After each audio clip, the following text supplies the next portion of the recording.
In the ancient world, many cultures told stories about a monster of death that lurks in the deep, dark sea.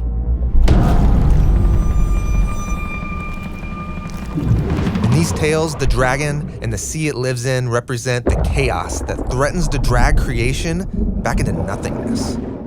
The ancient authors of the Bible not only knew about these symbols, they also used them in stories and poems all over the Bible. Really? Dragons in the Bible? Yes. On the first page of the Bible, God brings order by separating the dry land from the chaotic sea, and there he contains the sea dragon. And this monster is connected to that dragon-like snake that confronts Adam and Eve in the garden. A spiritual being using the power of chaos and death to lure humans into their own self-destruction. Biblical authors also use dragon imagery to describe violent human kings, like Pharaoh, who enslaved and murdered the ancient Israelites. Even the famous Goliath, the details of his armor and weapons depict him as a scaly, snaky giant.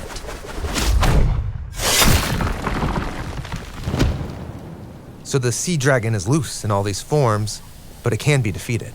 Yes, but be careful, because the power of the dragon is strangely appealing.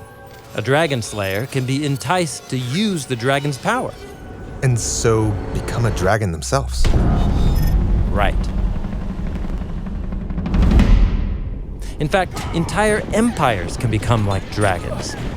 During Israel's exile in Babylon, the prophet Daniel has a dream about 4 monstrous beasts rising up out of the sea. Whoa, mutant dragons?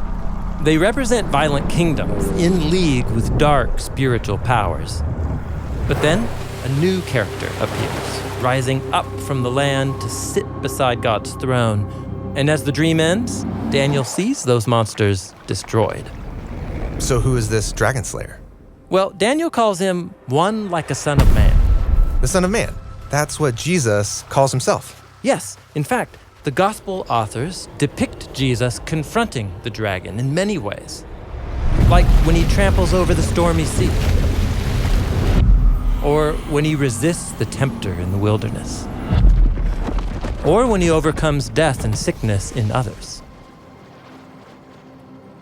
And even when the power of the dragon does its best to entice Jesus, Jesus doesn't give in. Jesus resists the dragon in a surprising way. He surrenders his life and willingly enters the belly of the beast.